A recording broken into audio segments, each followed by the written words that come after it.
கண்டிக்கின்றோம் பெயரை மாற்றுவது கண்டிக்கின்றோம் ஒரு நாள் வேலை செய்யும் தொழிலாளர்களின் ஆர்ப்பாட்டம்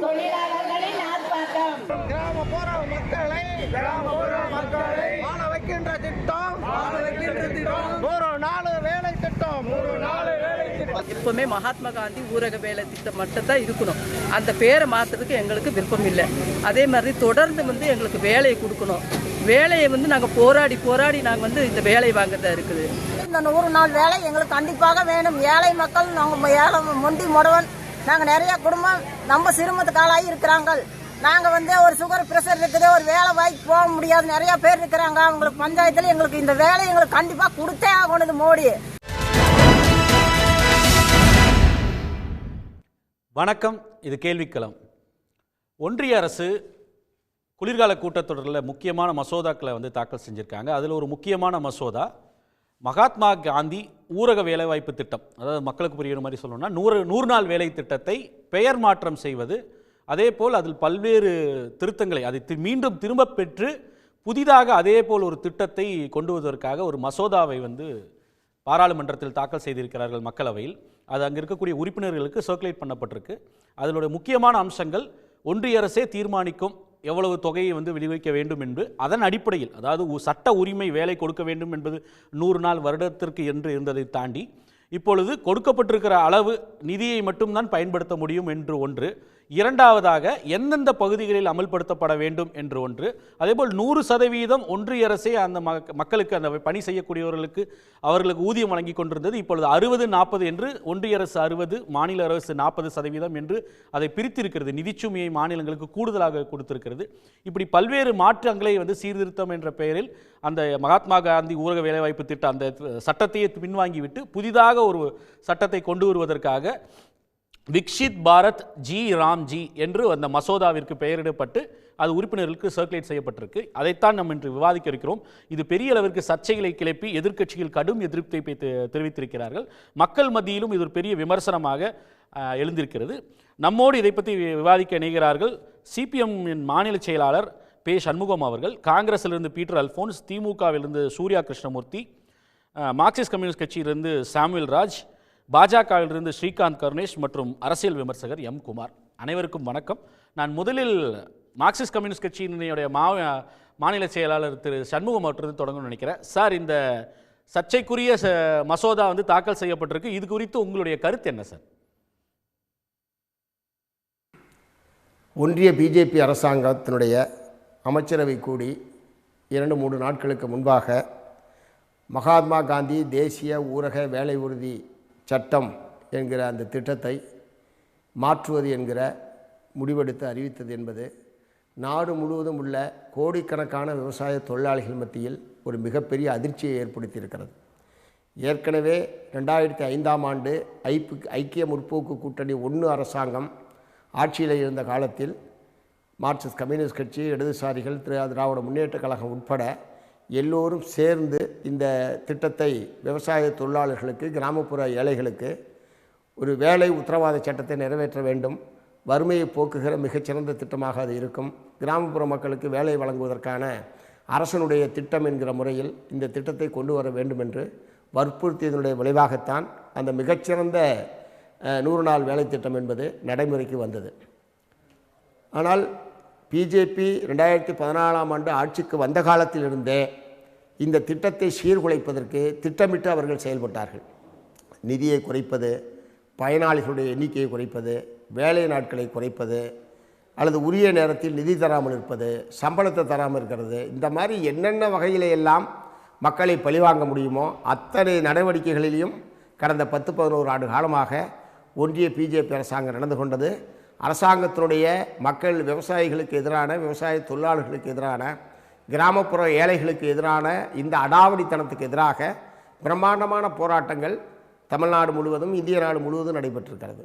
இப்போது ஒட்டுமொத்தமாக பீகாரிலே அவர்களுக்கு ஒரு அபரிமிதமான வெற்றி கிடைத்ததற்கு பிறகு எதை வேண்டுமானாலும் செய்யலாம் என்கிற திமிர்த்தனத்தில் இப்போது கோடிக்கணக்கான கிராமப்புற விவசாய தொழிலாளர்கள் 100 நாள் வேலை திட்ட பயனாளிகளுடைய வயிற்றில் அடிக்கக்கூடிய காரியத்தை துணிச்சலாக அவர்கள் இப்போது மேற்கொண்டிருக்கிறார்கள். காந்தி செத்து கிட்டத்தட்ட 77 வருஷம் ஆச்சு. 1948ஆம் ஆண்டு கோட்சே என்கிற கொடியவனால், ஆர்எஸ்எஸ்ஐ சார்ந்த கோட்சே என்கிற கொடியவனால் அவர் சுட்டு கொல்லப்பட்டார். அவர் சுட்டு கொல்லப்பட்டு 77 ஆண்டுகள் ஆனதற்கு பிறகும் இன்னமும் காந்தியின் மேல் அவர்களுக்கு எவ்வளவு வெறுப்பு இருக்கிறது என்பதற்கு அவருடைய பெயரால் இருக்கிற ஒரு திட்டத்தை பெயர் மாற்றுவது என்கிற மிக மோசமான ஒரு செயலை இந்த அரசாங்கம் செய்திருப்பது என்பது எல்லோருமே கண்டிக்க வேண்டிய விஷயம். தேச தந்தை என்று இந்திய மக்களால் போற்றப்படுகிற, இந்த நாட்டினுடைய விடுதலைக்காக தன்னுடைய உயிரையே அர்ப்பணித்த ஒரு மாபெரும் மனிதனுடைய பெயரை ஒரு திட்டத்துக்கு வைத்திருப்பதை கூட இந்த மோடி கும்பலால் பொறுத்து கொள்ள முடியவில்லை என்பதற்கு மிகச்சிறந்த எடுத்துக்காட்டு இந்த பெயர் மாற்றம். இந்த பெயரை அவங்க எப்படி மாற்றிருக்காங்க? மகாத்மா காந்தி தேசிய ஊரக வேலை உறுதி திட்டம்னு மக்கள் சாதாரணமாக புழக்கத்தில் இருக்கக்கூடிய எல்லோராலும் இயல்பாக சுலபமாக சொல்லக்கூடிய ஒரு பெயரை விக்சித் பாரத் கிராமிக்னு இந்தியில் இந்த திட்டத்துக்கான பெயரை மாற்றியிருக்கிறார்கள். இது ஒரு விஷயம். அது காந்தி மீது இருக்கிற வெறுப்பு. ரெண்டாவது, இதில் இருக்கிற விஷயம் என்னென்னா, ஏற்கனவே 100 நாள் வேலை உத்தரவாத சட்டம் அந்த சட்டத்துக்கு பேர். இப்போ உத்தரவாதம் என்பதை எடுத்தாச்சு. விருப்பப்பட்டால் கொடுக்கலாம், அரசாங்கம் விரும்பினா வேலை கொடுக்கலாம், இல்லைன்னா கிடையாது. முதல்ல இருக்கிற சட்டம் எவ்வளவு சிறந்த சட்டம்னா, ஒருவேளை நான் உரிமை கோரி வேலை கொடுக்க முடியவில்லை என்று சொன்னால் வேலையில்லா கால நிவாரணத்தை வழங்க வேண்டும் என்பது உட்பட ஏற்கனவே இருக்கிற சட்டத்தில் இருக்குது. இப்போ அதை அடியோடு மாற்றி வேலை தரணும்னு கட்டாயம் கிடையாது.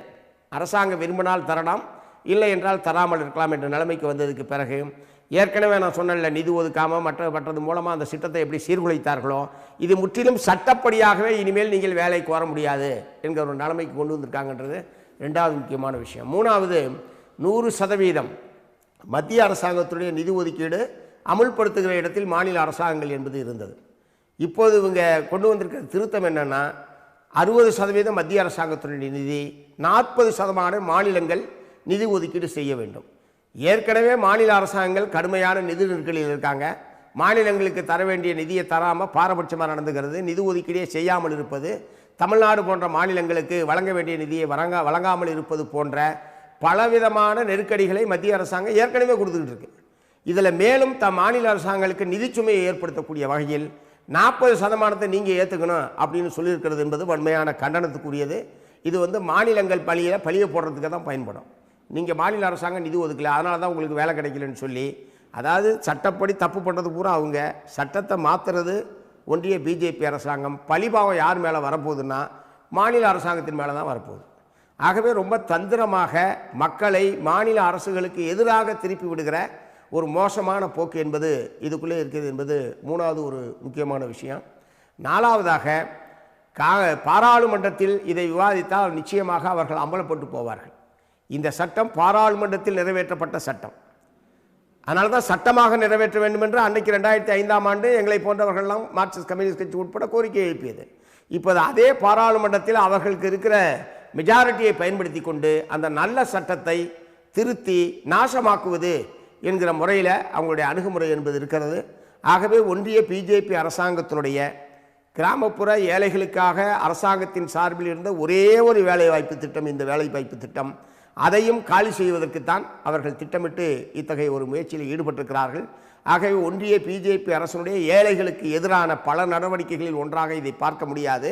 இது கோடிக்கணக்கான மக்களுடைய வேலை வாய்ப்பை பறிப்பதன் மூலமாக அவர்கள் வறுமையிலும் வாழ்வாதாரம் இல்லாமலும் தற்கொலைகளை நோக்கி தற்கொலைகளை நோக்கி செல்ல வேண்டிய ஒரு கட்டாயத்துக்கு அந்த மக்கள் ஆளாவார்கள். ஆகவே இந்த சட்ட திருத்தத்தை திரும்ப பெறுவது ஒன்றுதான் இந்தியாவுடைய கோடிக்கணக்கான மக்களை பாதுகாப்பதற்கான ஒரே வழி.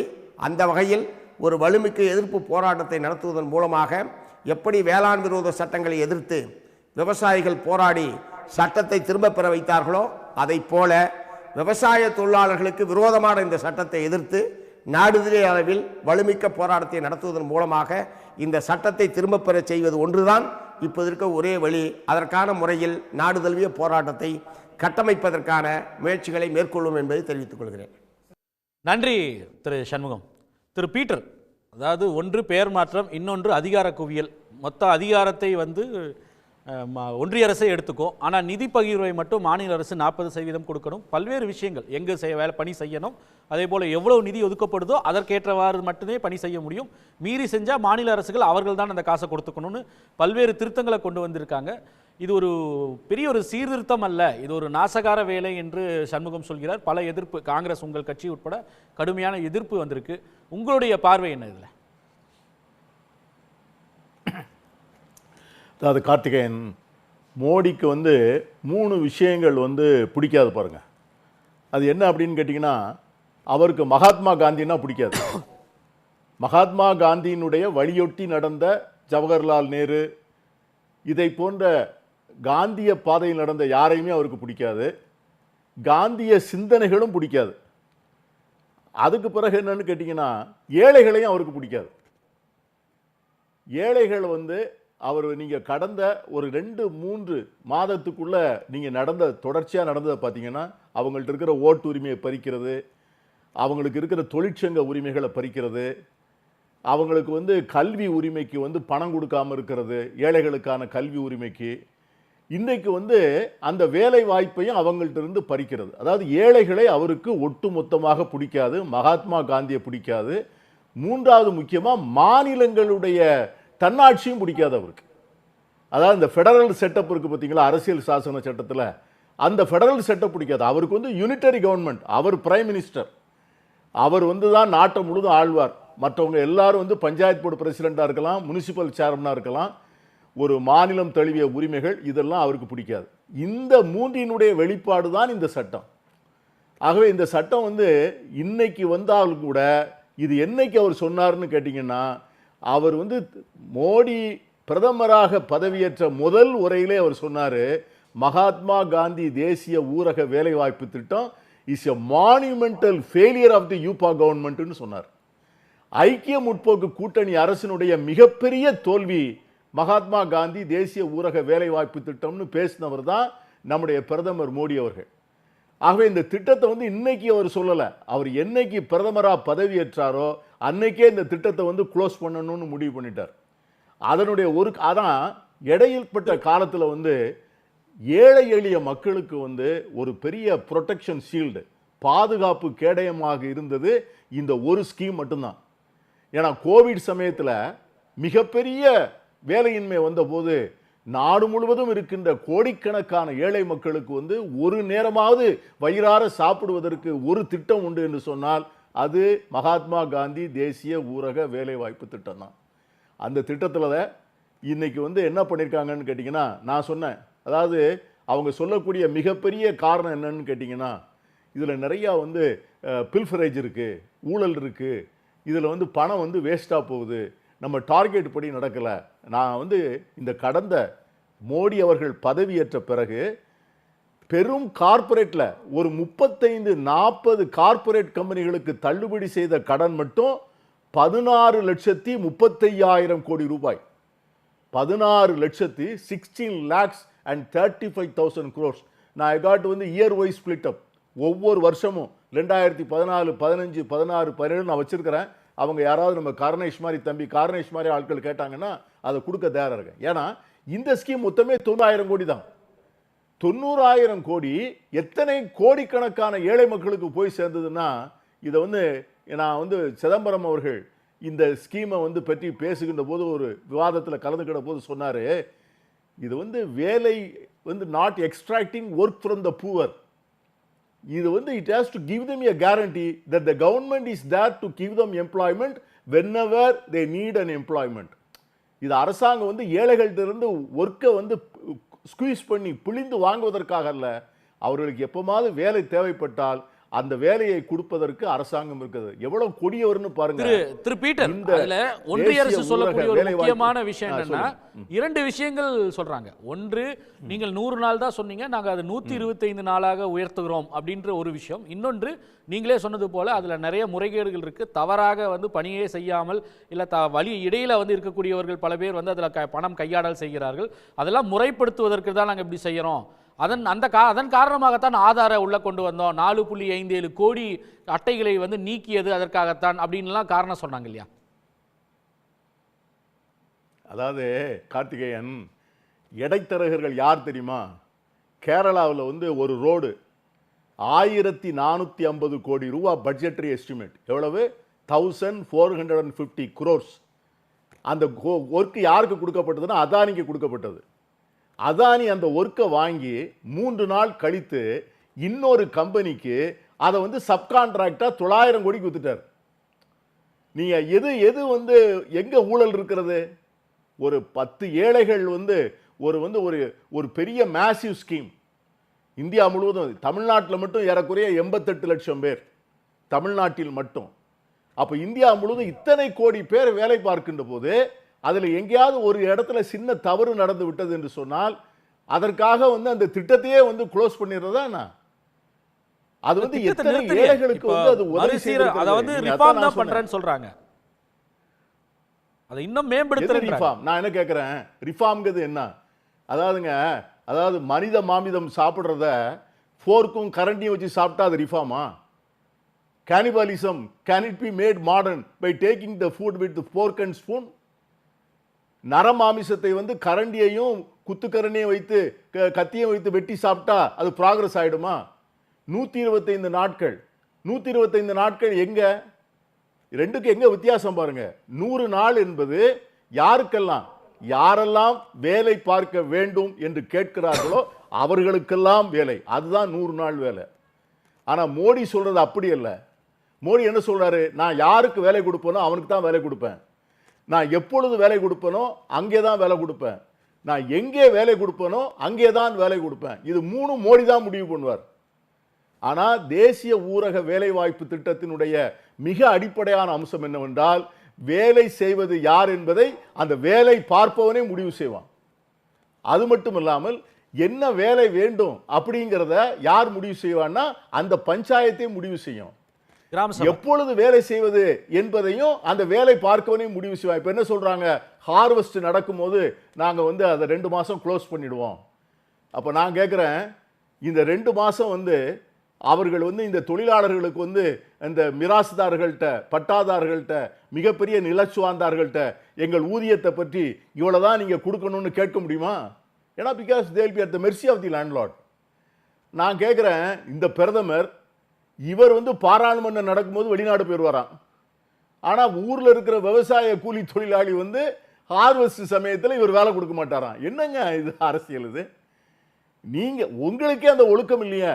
நாட்டில் பாராளுமன்றம் நடக்கின்ற போது இங்கே இருக்க வேண்டிய பிரதமர் இவர் வந்து ஏமன், எத்தியோப்பியா, பெரிய இவருக்கு இந்திய பொருளாதாரத்தை தூக்கி நிறுத்தக்கூடிய நாடுகள், இவர் போகலன்னா ஜோர்டான்ல வந்து உடனே நாளைக்கு பொருளாதாரம் சரிந்து விடும். இவர் போயிடுவார், பெரிய வாதம் பாராளுமன்றத்தில் நடக்கும்.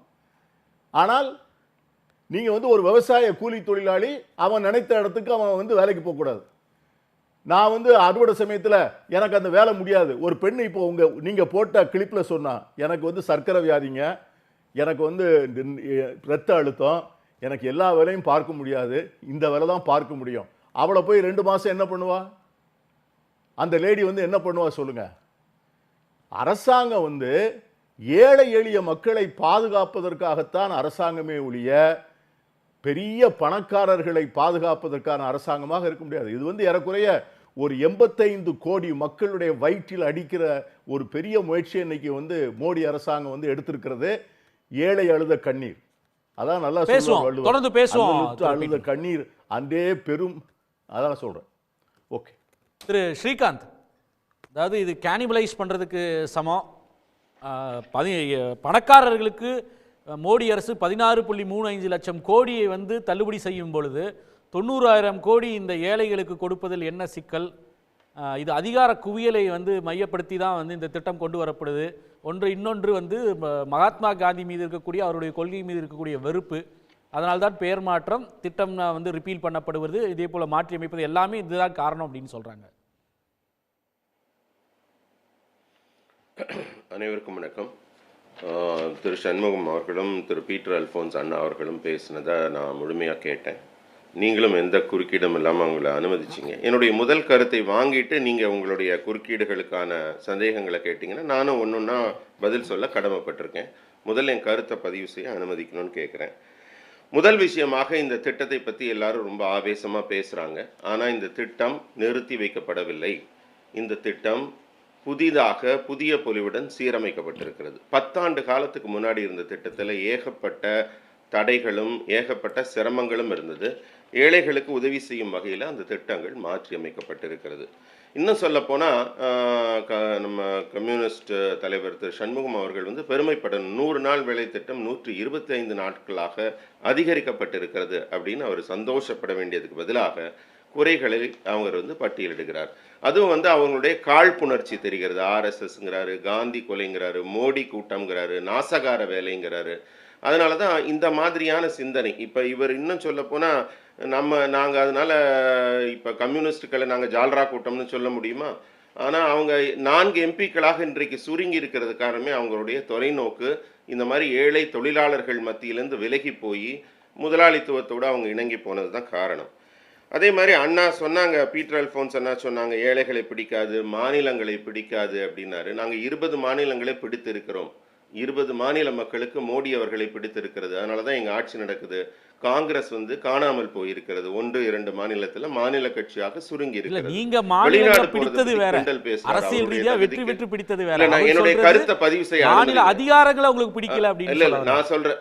புரியுது எனக்கு, புரியுது எனக்கு. நீங்க சொல்றதை விளங்கிட்டு நான் விளக்கம் சொல்றேன். அதே மாதிரி வெளி மாநிலத்துக்கு அவர் போறதை வந்து அவருடைய தகுதிக்கு அவர் கிண்டல் பண்ணுகிறார். ஆனால் எவ்வளவு பெரிய மாற்றங்கள் வெளிநாட்டில் ஏற்பட்டிருக்கு, நமக்கு எத்தனை ஆதரவுகள் இருக்குன்னு அவருக்கே தெரியும். ஆனால் பீகார் எலெக்ஷன் நேரத்தில் அவருடைய கட்சி தலைவர் எந்த நாட்டுக்கு போனார்னே வெளியில் தெரியாமல் ரகசிய பயணம் மேற்கொண்டார். அதனால் அந்த அளவுக்கு எப்போ வெளிநாடு போவார், எந்த பாராளுமன்றம் நடக்கிறப்போ ஓடி போவார், அதெல்லாம் கூட கவனிச்சுட்டு அவர் இந்த மாதிரி மோடி அவர்களை விமர்சிப்பது ரொம்ப வியப்புக்குரியது. நரமாமிசம் சாப்பிட்றதோட ஒப்பிட்டு சொல்கிறாரு. அதாவது மன்ரேகா திட்டம் வந்து நரமாமிசம் சாப்பிட்றது மாதிரி, அதை ஸ்பூன் ஃபோர்க்கில் சாப்பிட்ற மாதிரியான ஒரு ரிஃபார்ம் தேவையில்லைங்கிறார். ரிஃபார்ம் ஏன் தேவைங்கிறதுக்கு சொல்கிறேன். செங்கல்பட்டுன்னு ஒரு இடம், நம்ம செங்கல்பட்டில், அந்த இடத்துல வந்து அருணான்னு ஒரு பஞ்சாயத்து தலைவர் இருக்காங்க. அவங்க கணவர் பேர் ஏழுமலை, அவருடைய மகள் பேரை நான் தவிர்க்கிறேன். அந்த மகளுக்கு வந்து 16,634 ரூபா ஒரு ஆண்டு 67 நாள் வேலை பார்த்தாங்கன்னோ, 19,831 ரூபாய் அடுத்த ஆண்டு அவங்க 99 நாள் வேலை பார்த்தாங்கன்னோ, ரவுண்டாக 25,000 ரூபாய் அவங்க மகன் வேலையை பார்த்தாங்கன்னோ அந்த பஞ்சாயத்து தலைவரே கொடுக்குறாங்க. இதற்கான சாத்தியங்கள் அங்கே இருக்கிறது. அதனால் இது போன்ற ஒரு ஊழல்கள் தமிழ்நாட்டில் எவ்வளோ நடந்திருக்குன்னு டைம்ஸ் ஆஃப் இந்தியா எழுதியிருக்காங்க 16 செப்டம்பர் அன்னைக்கு. அதில் நீங்கள் பார்த்தீங்கன்னா தெளிவாக எழுதியிருக்காங்க, 355 கோடி ரூபாய் நடந்திருக்கிறது ஊழல் மன்ரேகாலன்னு எழுதுகிறாங்க. இந்த ஊழலை அனுமதிக்க நினைக்கிறார்களா? இதை சரி பண்ணுறதுக்காக பல்வேறு புதிய திட்டங்கள் உங்களுக்கு நான் ஒன்றொன்னா சொல்கிறேன். 100 நாள் 125 நாளாக இருக்குது. ரைட் டு ஒர்க் கேரண்டியாக இருக்குது. அவங்களாம் வேலை இல்லாமல் இருக்க போகிறதில்ல. விவசாயம் அறுவடை நாட்களில் அறுவடைக்கு நம்ம அதிக மனித சக்தி தேவைப்படும், அதை நம்ம பயன்படுத்தணுங்கிறாங்க. அதே மாதிரி மண் அள்ள வேண்டிய வேலைக்கு நீங்கள் பொக்லைன் பயன்படுத்தக்கூடாது. தமிழ்நாட்டில் பொக்லைன் பயன்படுத்தப்படுகிறது, மனித சக்திக்காக தான் கொடுக்கணும். ஆனால் அதிக போலியான கணக்கு காட்டுவதற்காக இங்கு இயந்திரங்கள் பயன்படுத்தப்படுகிறது. அதற்கான ஆதாரங்கள் இருக்கிறது. இன்றைக்கு வந்து பயோமெட்ரிக் கொண்டு வராங்க. NMMS அப்படிங்கிற மாதிரி நேஷனல் மொபைல் மானிட்டரிங் சர்வீஸ் மூலமாக அவங்க ஜிபிஎஸ்ல அவங்க அங்கே உண்மையாக வேலை செய்கிறாங்களான்னு கண்காணிக்கிறதுக்கான புதிய மாற்றங்கள் கொண்டு வராங்க. இதை வரவேற்க வேண்டியதானே? இல்லாத திட்டத்துக்கு 90,000 கோடிங்கிறாங்க. ஸ்ரீகாந்த், அதாவது நீங்கள் அதில் சீர்திருத்தணும், திட்டத்தில் சில மாற்றங்கள் கொண்டு வரணும், அதில் பில்ஃப்ரேஜ் இருக்கக்கூடாது, முறைகேடு நடக்கக்கூடாது, அதெல்லாம் யாருமே மாற்று கருத்து சொல்லலை. எல்லா திட்டத்திற்கும் அது பொருந்தும். இப்போ கேள்வி என்னன்னா, இது வந்து முன்னாடி கேரண்டியா இருந்தது, இப்போ வந்து ஒரு நார்மேட்டிவ் அலோகேஷன், ஒரு தொகையை வந்து அலோகேட் செய்யும் ஒன்றிய அரசு 60%, 40% மாநில அரசு. அதே போல ஏரியா எந்த பகுதியில் அமல்படுத்தணும் அப்படின்றத ஒன்றிய அரசு சொல்லும் அப்படின்றீங்க இல்லையா? அப்போ அதுதான் கேள்வியா விமர்சனமாகுது. திட்டத்தோட பெயர் என்ன? இந்த புதிய திட்டத்தின் பெயர் என்ன? விக்ஷித் பாரத் கேரண்டி. முதல்லயே வந்து கேரண்டிங்கிறது பெயர் சொல்லிலேயே வருகிறது. 125 நாட்களுக்கான கேரண்டி அவர்களுக்கு கொடுக்கப்படுகிறது. இன்றைக்கு தான் சட்டம் பாஸ் ஆயிருக்கு. அதற்குள்ள நம்ம இங்க சட்டம் இன்னும் பாஸ் ஆகல, மசோதா வந்து இன்னும் டேபிள் மட்டும் தான் ஆயிருக்கு, விவாதத்துக்கு எடுத்துக்கொள்ளப்படல. நான் கேட்கக்கூடிய ஒரு தொகையை அலாட் பண்ணிட்டு இல்ல ஒரு தொகையை அலாட் பண்ணிட்டு அதுக்குள்ளதான் செலவு செய்யணும். அதை தாண்டிச்சு அப்படின்னு சொன்னா அந்த செலவை வந்து நீங்க ஒன்றிய அரசுக்கு இல்லை மாநில அரசு தான் ஏற்றுக்கொள்ளணும் அப்படின்னு சொல்லுது. அதே மாதிரி நார்மேட்டிவ் ஏரியாஸ் எந்தெந்த பகுதியில் செய்யணும்ன்றத ஒன்றிய அரசு தான் தீர்மானிக்கும்னு சொல்றாங்க. 60% ஒன்றிய அரசு கொடுக்கும், 40% மாநில அரசு கொடுக்கணும். ஆனால் பகுதியில் எங்கே செய்யணும், எந்த அளவு செய்யணும் அப்படின்றதெல்லாம் ஒன்றிய அரசு தீர்மானிக்கும் அப்படின்றது அதிகார குவியல் இல்லையா? முன்பு அது கிராம சபைகள் தான் முடிவு செஞ்சுட்டு இருந்தாங்க. நீங்கள் சொல்றது ஒரு விஷயம் கரெக்ட், அங்கங்கே முறைகேடு நடக்குது, அது திரு பீட்டர் கூட சொல்லியிருந்தார். அதை சரிப்படுத்தணும், மாற்று கருத்து இல்லை. இந்த மாதிரி பெரிய திட்டத்தில் அதெல்லாம் நடக்கிறத சரி பண்ணணும். ஆனால் அதிகாரத்தை எல்லாம் எடுத்துக்கிட்டு எல்லாத்தையும் நான் தான் தீர்மானிப்பேன், ஏரியா நான் தான் தீர்மானிப்பேன், எவ்வளவு நான் தான் தீர்மானிப்பேன்னு சொல்றது எப்படி சரியாகும்? நான் பதில் சொல்றேன் உங்களுக்கு. கேள்வியை நான் உள்வாங்கிட்டேன். நல்ல கேள்வி. அதாவது எப்படி வந்து அதிகார குவியல் ஏன் நீங்க கேட்குறீங்க. பீட்டர் அண்ணா பேசுறப்போ ஒரு விஷயம் சொன்னாங்க, 90,000 கோடி அப்படின்னாங்க. 90,000 crores ஆங்கிலத்தை சொன்னதான் சிலருக்கு புரியும் 90,000ன்னு. அதாவது 25-26ல் இதுவரைக்கும் 4,395 கோடி, 24-25ல் 10,744 கோடி தமிழ்நாட்டுக்கு மட்டும், 23-24ல் 13,955 கோடி, 22-23ல் 11,420 கோடி. அதாவது கிட்டத்தட்ட 12,500 கோடி ஆவரேஜ் நீங்க போட்டீங்கன்னா ஒரு ஆண்டுக்கு மத்திய அரசு இந்த திட்டத்திற்காக தமிழகத்திற்கு வழங்கி அப்ராக்சிமேட்லி 11 இருக்கு, 13 இருக்கு, அதனால கொடுத்து கொண்டிருக்கிறார்கள். 10 ஆண்டுகள் 2005 செப்டம்பர் மாதம் இந்த திட்டம் 7ஆம் தேதி தொடங்கப்பட்டது. 10 ஆண்டுகள் கணக்கு பண்ணுங்க, கிட்டத்தட்ட 1,00,000 கோடி, 90,000 கோடி வந்திருக்கிறாங்க. அவர் சொல்ற கூற்றையே நான் எடுத்துக்கிறேன். ஆனா இந்த 90,000 கோடியில மொத்த நதிகளையும் இணைத்திருக்க முடியும், தமிழ்நாட்டையே ஒரு வளமான மாநிலமாக மாற்றி இருக்க முடியும். 90,000 கோடி நம்ம இன்னைக்கு நீங்க 9 லட்சம் கடனாக்கி இருக்கிறீர்கள். 5,5 லட்சம் கோடி கடனை இந்த மாநில அரசு வாங்கி இருக்கிறது. இந்த 90,000 கோடியை பயன்படுத்தி பல்வேறு கடன்களையும் வட்டிகளையும் நம்ம தவிர்த்திருக்க முடியும். தமிழ்நாட்டையே ஒரு பொன் விளையும் பூமியாக மாற்றி இருக்க முடியும். அத்தனை நீர்நிலைகளும் இணைத்திருக்க முடியும்னு நான் சொல்லல. ஒரு பெரிய நீரியல் வல்லுனர் அண்ணா இன்னொரு பல்கலைக்கழகத்தை சேர்ந்தவர் குறிப்பிடுறார். 90,000 கோடி இந்த தொகை நியாயமாக பயன்படுத்தி நதிகளை இணைக்கலாம். இதுவரைக்கும் பாராளுமன்றத்தில் பிரதமரே சொல்லி நான் கேட்கிறேன். இல்ல, நான் உங்ககிட்ட நீங்க சொன்னதுனால கேட்கிறேன். எம்என்ஆர்இஜியை பயன்படுத்தி மகாத்மா காந்தி 100 நாள் வேலை திட்டத்துல நதிகளை இணைக்கலாம்னு சொல்லி இதுவரைக்கும் ஒன்றிய அரசே சொல்லாத ஒரு புது விஷயத்தை நீங்க தான் சொல்றீங்க. இல்ல இல்ல இல்ல இல்ல இது வந்து 4 மக்கள் வந்து கையில வந்து இணைக்கக்கூடிய விஷயமா, வந்து கையில ஒரு ஹார்ட் லேபர்ல வந்து செய்யக்கூடிய விஷயமா நதிகளை இணைக்கிறதுக்காக இல்ல. இன்றைக்கு 4 பர்பஸ் கொடுத்திருக்காங்க. என்னென்ன பர்பஸ் கொடுத்திருக்காங்க? நீர்நிலைகள் மேம்பாடு, கால்நடைகள், சுற்றுச்சூழல், அதே மாதிரி இங்க வேலை வாய்ப்பின்மை நீக்கம். இந்த 4க்கு தான் முக்கியத்துவம் இப்பவும் தர்றாங்க, எப்பவுமே இதுக்கு தான் தர்றாங்க. நீர்நிலைகள் மேம்பாடு தான் மிக முக்கியம். கிட்டத்தட்ட 94,000 நீர்நிலைகள் மேம்படுத்தப்பட்டு இருக்கிறது இந்த 10 ஆண்டுகள்ல அப்படிங்கிறாங்க. மிக குறைவு இது. தமிழ்நாட்டுக்கு மட்டுமே 90,000 கோடி இருக்கப்ப நாடு மொத்தத்துக்குமே இப்படி நடக்கிறது. இதுல வெஸ்ட் பெங்காலும் தமிழ்நாடு மட்டும் வெறும் கணக்கு புத்தகத்தில் மட்டும் வேலையாட்கள் இருக்கிறார்கள் இந்த 2 மாநிலத்தில். இது நான் சொல்லல, தமிழக அரசோட ஆடிட், அவங்களோட சோசியல் ஆடிட் ரிப்போர்ட்லயே இருக்குது. பல்வேறு இதை வந்து ரெக்கவரி பண்ணி யாருமே வேலை செய்யலையா? தமிழ்நாட்டிலும் மேற்கு வங்கத்திலும் 100 நாள் வேலை திட்டத்துல பேர்ல மட்டும் தான் இருக்கா, யாருமே வேலை செய்யலையா? யாருமே இல்ல. பாருங்களா, எனக்கு வார்த்தையை பெரட்டி போடாதீங்க. நான் என்ன சொல்றேன், இந்த 2 மாநிலங்கள்ல மட்டும்தான் அவங்களோட சோசியல் ஆடிட்ல இருக்கு. தமிழக அரசு 25.44 கோடி பறிமுதல் செஞ்சிருக்காங்க, பணத்தை தவறாக கொடுக்கப்பட்டதை. இந்த சோசியல் ஆடிட்ல அதை கண்டுபிடிச்சிருக்காங்க. 355 கோடி இந்த மாதிரி மாற்றப்பட்டு இல்லாத நபர்கள் பெயர் ஏற்றப்பட்டு. எந்த காலத்துல நடந்தது இது? ஒற்றை உதாரணம் தான் நீங்கள் சொல்லக்கூடிய சோசியல் ஆடிட் சிஏஜி ரிப்போர்ட்ல வந்தது எந்த காலத்துக்குரியது? இல்ல, எந்த காலத்துக்குரியது நீங்க டைம்ஸ் ஆஃப் இந்தியா டேட் சொல்றேன், அதை எடுத்து பாருங்க. உங்கள்ட்ட முன்னாடியே சொன்னேன், 13 நவம்பர் 2025 விரிவாக இருக்கிறது. அதுக்குள்ள போனா it is a tip of the iceberg ன்னு போட்டு நிறைய இந்த மாதிரி எக்ஸாம்பிள் எழுதிருக்காங்க, பாருங்க. இல்ல, ஏன்னா நானும் அந்த செய்தியை படிச்சிருக்கேன், அதனால தான் சொல்றேன். அந்த நீங்க சொல்லக்கூடிய அந்த முறைகேடா நடந்த காலம்ன்றது 2017-14 நீங்க சொன்னீங்க இல்லையா? அப்போ ஒன்று ஆட்சியில பாதி நாள் இருந்தது வந்து அம்மையார் ஜெயலலிதா, அதற்கப்புறம் ஆட்சியில் இருந்தவர் வந்து திரு எடப்பாடி பழனிசாமின்றது. இல்ல இல்லைங்க, இல்ல இல்லைங்க, இல்ல இல்ல இல்ல இல்ல இது கடந்த 5 ஆண்டுகளில் இருக்கு. லாஸ்ட் 5 இயர்ஸ்னு தெளிவா போட்டிருக்காங்க. 21ல இருந்து தான் டேட்டா எடுத்திருக்காங்க. அதுக்கு அந்த சர்ச்சைக்குள்ள போக வேண்டாம், ஆதாரம் நான் கொடுத்துட்டேன், அதை நீங்க பாருங்க. ரெண்டாவது பெயர் மாற்றம், அப்ப நடந்த ஆடிட் போட்டு எடுத்து தமிழக அரசு செய்யலையா? பார்க்கலாம். இப்ப பெயர் மாற்றம் தமிழக அரசு செய்யலையா? எத்தனை இடத்துல ஸ்டிக்கர் மாத்தி இருக்காங்க. இப்ப மாணவர் அரசு மாணவர் விடுதியை நீங்க சமூக நீதி விடுதிகள்னு மாத்துறதுனால இல்ல, இன்னொரு விஷயம் தொடர்ந்து கேட்கறாங்க. அதாவது மாநில அரசுகளுக்கு கொடுக்க வேண்டிய நிதியை வந்து ஏற்கனவே பங்கீடு கொடுக்கறதுல வந்து பல்வேறு சர்ச்சைகள் இருக்கு. ஒன்றிய அரசு இருக்கும், தமிழ்நாடுவோ இல்ல எதிர்க்கட்சி ஆளக்கூடிய மாநிலங்கள்ல தமிழ்நாட்டுல இருக்கு. தமிழ்நாட்டுல இதுல கூடுதலா தமிழக வந்து முதல்வருக்கு 40%, அது அதாவது 30% சிரமம் இன்னும் இருக்கு. கூடுதலா மாநில அரசு ஏற்றுக்கொள்ளணும்னு சொல்லும் பொழுது அதிகாரத்தை ஃபுல்லு ஒன்றிய அரசு வச்சுக்கோ, ஆனா மாநில அரசு கூடுதலா 30% நிதியை எடுத்துக்கணும் பொழுது இன்னைக்கு கூட நீங்க சொன்ன அதே டைம்ஸ் ஆஃப் இந்தியால ஒரு ஆர்டிகல் வந்திருக்கு, ஏறக்குறைய ஆண்டுக்கு வந்து 4300 கோடி தமிழ்நாட்டு அரசுக்கு வந்து செலவாகும் அப்படின்றாங்க கூடுதலா. அப்போ அதிகாரத்தை வந்து நீங்க அங்க வச்சுக்கிட்டு 4300 கோடி மட்டும் எக்ஸ்ட்ராவா ஸ்டாலின் செலவு பண்ணணும் அப்படின்னு சொல்லும் பொழுது அது எப்படி எந்த மாநில அரசு ஏற்றுக்கொள்ளும்? ரைட். இல்ல நான் ஒரே ஒரு விஷயம் கேட்கிறேன். மக்களால் தேர்ந்தெடுக்கப்பட்ட மத்திய அரசு ஊழலையும் இது மாதிரியான நிதி முறைகேடுகளையும் தடை செய்வதற்காக சில கட்டுப்பாடுகளை சட்டத்திட்டங்களை வகுக்கும் போது ஊழலில் ஊறி கிடக்கும் சில மனிதர்களுக்கு அது வலிக்கத்தான் செய்யும். ஏன்னா இதன் மூலமா எளிமையா திருடப்பட்டு கொண்டிருந்த பணம் இனிமேல் தடுக்கப்படும் என்பது வலிக்கும். முதல்ல இந்த கண்ட்ரோலுக்கு சொல்றேன். மத்திய அரசு அதிகமா கண்ட்ரோல் பண்றாங்கன்னா பஞ்சாயத்து லெவல்ல இது நடக்காமல் மத்திய அரசு நேரடி கண்காணிப்பில் நடக்கும்போது ஊழல் தடுக்கப்படுவது வலிக்கும். ரெண்டாவது நீங்க சொல்ற 90-10 60-40 கேட்குறீங்க, கூடுதல் தானே. இப்பதான் தமிழக அரசு இனிமே அதிக அக்கறை காட்டும்.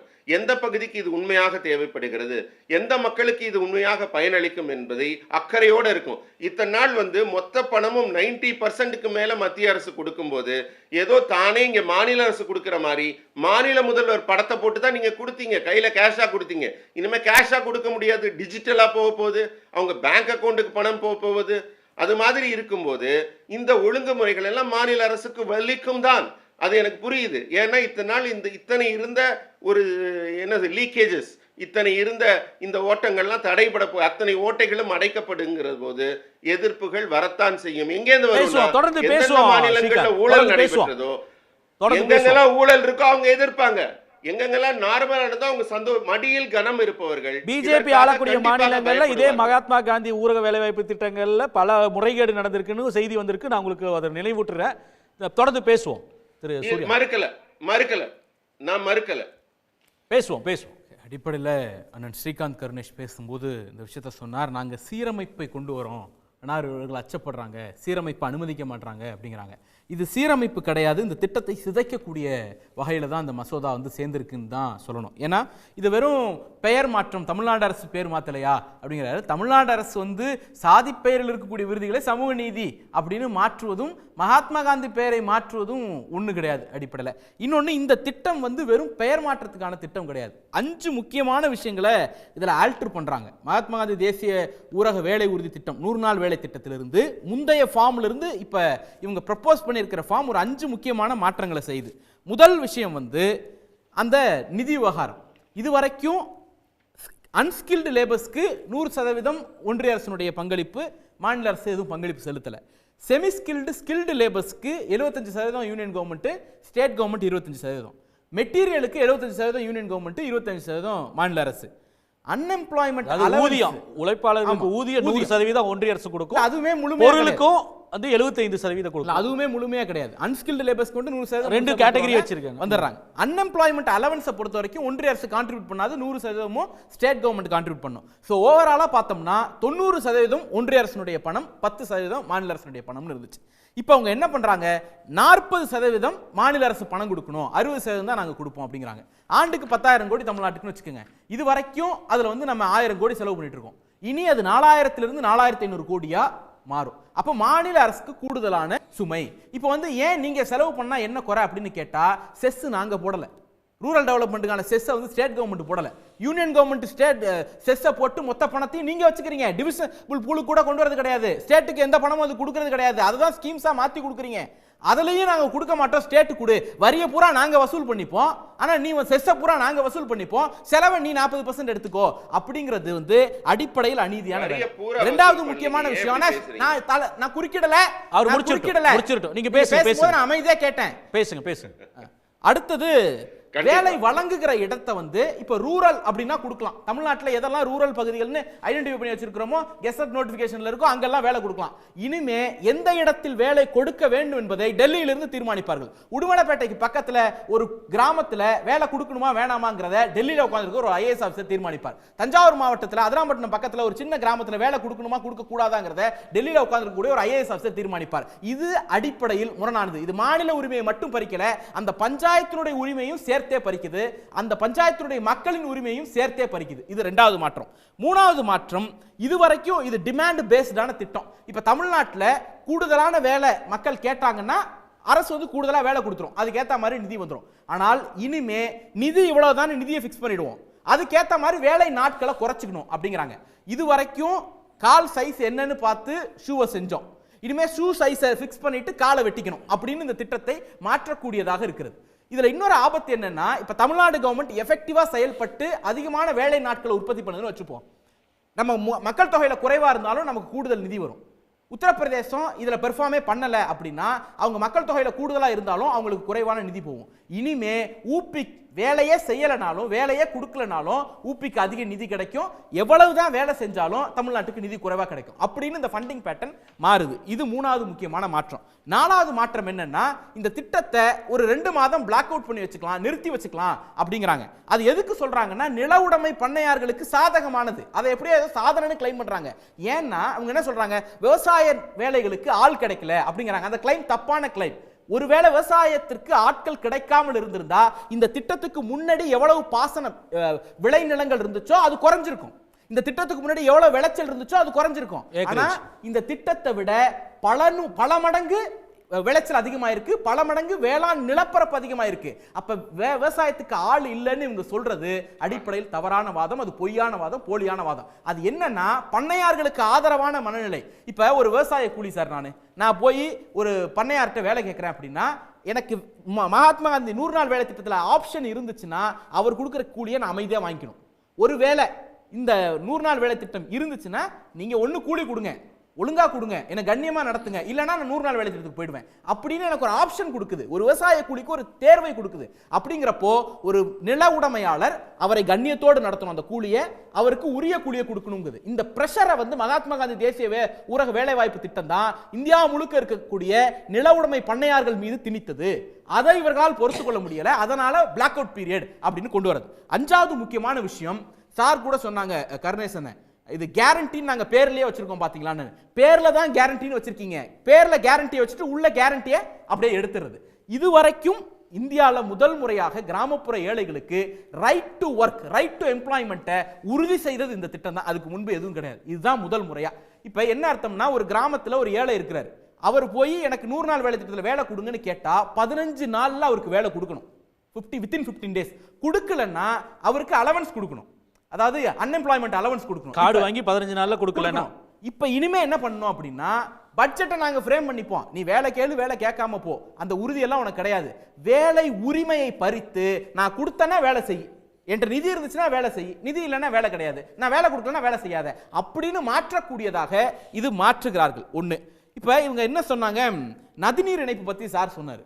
நதிநீர் இணைப்பு அவரே முரண்படுறாரு. ஒரு பக்கம் பொக்லைன் வச்சு அரசு வந்து பயன்படுத்துது, மண்வெட்டியை தான் பயன்படுத்தணும்னு இருக்கு, இவங்க பொக்லைன் வச்சு பயன்படுத்துறாங்க அப்படின்னு குற்றம் சாட்டிட்டு நதிநீர் இணைப்பு ஏன் செய்யல, அதுவும் தமிழ்நாட்டில் உள்ள எல்லா நதியையும் ஏன் இணைக்கல அப்படிங்கிறாரு. எல்லா நதியையும் வெறும் மண்வெட்டியையும் கடப்பாரையும் வச்சு இணைச்சிடலாம்னு நம்பக்கூடியவராக அவர் இருக்கிறார்னா அதுதான் பாஜகவினுடைய மோசடி வேலையாக இருக்கிறது. இன்னொன்னு, இதே மாதிரி உத்தரப்பிரதேசத்துக்கு நிதி கொடுத்திருப்பீங்கல்ல, இதே மாதிரி குஜராத்துக்கு நிதி கொடுத்திருப்பீங்கல்ல, அங்கெல்லாம் எத்தனை நதியை நீங்க இணைச்சு காட்டுனீங்க? ஒரு 100 நாள் வேலை வாய்ப்பு திட்டத்தில் என்னென்ன பணிகளை எடுக்கணும்ங்கிறது ஒன்றிய அரசாங்கம் பிக்ஸ் பண்ணுது, இந்த பணிகளை தான் எடுக்கணும் அப்படிங்குது. அதை மீறி எந்த பணியும் நம்ம எடுத்துட முடியாது. அடுத்தது, அங்க ஊழல் நடக்குது, இங்க ஊழல் நடக்குது, செங்கல்பட்டு பக்கத்துல 25,000 ரூபாய் அக்கௌண்ட்ல போட்டாங்க அப்படிங்கிறாங்க. பல கேசஸ் இருக்கு உத்தரப்பிரதேசத்துல, உங்களுக்கு வந்து சம்பால்ல, கோண்டால பல 100 கேசஸ் இந்த மாதிரி இருக்கு, சிபிஐ வழக்குகள் இருக்கு. அங்கெல்லாம் இது மாறிடுச்சா?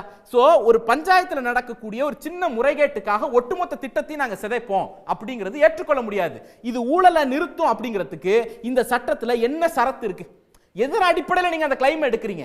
அப்படி எந்த புள்ளியும் இதுல இல்ல. இந்த திட்டத்தை சிதைப்பதற்கான நோக்கம் தான் இருக்கே தவிர இதை மேம்படுத்துவதற்கான நோக்கம் இல்ல. ஏன்னா இவங்க என்ன சொல்றாங்க, இப்ப வேலையே நடக்கல அப்படின்னா அதை கண்டுபிடிக்கிறதுக்கு ஜியோ டேக்கிங் ஃபெசிலிட்டி இருக்கும். அதை ஒரு சாதாரண சர்க்குலர் போட்டு நிறைவேற்றிட்டு போயிடலாம். ஆதார் பேஸ்டு பேமெண்ட் அப்படிங்கறத சாதாரண ஜிஓ போட்டு சர்க்குலர் போட்டு நிறைவேற்றிட்டு போயிடலாம். அதை விட்டுட்டு நான் இதை ஒரு எலிமெண்டா வச்சுட்டு ஒட்டுமொத்த சட்டத்தையும் சிதைப்பேன் அப்படிங்கிறது. 125 நாள் வேலை கொடுக்குறாங்க, அதுக்கு நீங்க சந்தோஷப்படணும் அப்படிங்கிறாங்க. ஒன்றிய அரசாங்கத்தினுடைய இந்த கண்டிஷன்ஸ் இருக்குல்ல, இதெல்லாம் அமல்படுத்தினா 50 நாள் கூட வேலை கொடுக்க முடியாது. அப்ப 125ங்கிறத ஒரு பெரிய பிராண்டா வச்சுட்டு உள்ள 50 நாள் கூட வேலை கொடுக்க முடியாத அளவிற்கு சரத்துகளை உள்ளே திணித்திருக்கிறார்கள். நீங்க 100 நாளை 125 நாளை அதிகப்படுத்தணும்னா என்ன பண்ணிருக்கணும் தெரியுமா? ஒட்டுமொத்த நிதி அலோகேஷனை அதிகப்படுத்தி இருக்கணும். 2023-24 89,000 கோடி செலவு பண்ணிட்டு அடுத்த பட்ஜெட்ல 86,000 கோடியா குறைக்கிறீங்க. நீங்க நிதியை குறைச்சிட்டு வேலை நாள் அதிகப்படுத்தினா எப்படி அதிகப்படுத்த முடியும்? அப்ப ஒண்ணு. ரெண்டாவது, பணியாளர் எண்ணிக்கை அதிகப்படுத்தி இருக்கணும் நீங்க வேலையை கூட்டணும்னா. மூணாவது, பணி நாட்களை நீங்களே நீட்டிச்சு கொடுத்துருக்கலாம்ல. வெறும் இப்போ வந்து தமிழ்நாட்டில் 12 கோடி மேன் பவர் டேஸ் அப்படின்னா அதை 15 கோடி எக்ஸ்டெண்ட் பண்ணி கொடுங்க, 20 கோடி எக்ஸ்டெண்ட் பண்ணி கொடுங்க. அதை விட்டுட்டு நீங்க வந்து இதெல்லாம் இந்த மாதிரி ரிஃபார்ம் எதுவுமே பண்ணாம திட்டத்தை சிதைக்கக்கூடிய வேலைக்குள்ள போயிட்டு இருக்காங்க. அதுதான் இதனுடைய பிரைமரி பிரச்சனையாக இருக்குன்னு நான் பார்க்கிறேன். நன்றி திரு குமார். பல்வேறு விஷயங்களை சொன்னார். ஒரு குறுக்கீடு முறைகேடு இங்கே மட்டும் நடக்கல, ஒரு குறுக்கீடு அனுமதிக்கணும் பல இடம் இல்ல. குமார் அவர்கிட்ட இன்னும் அவங்க முதல் சுற்று கருத்தை வாங்கல வரேன்.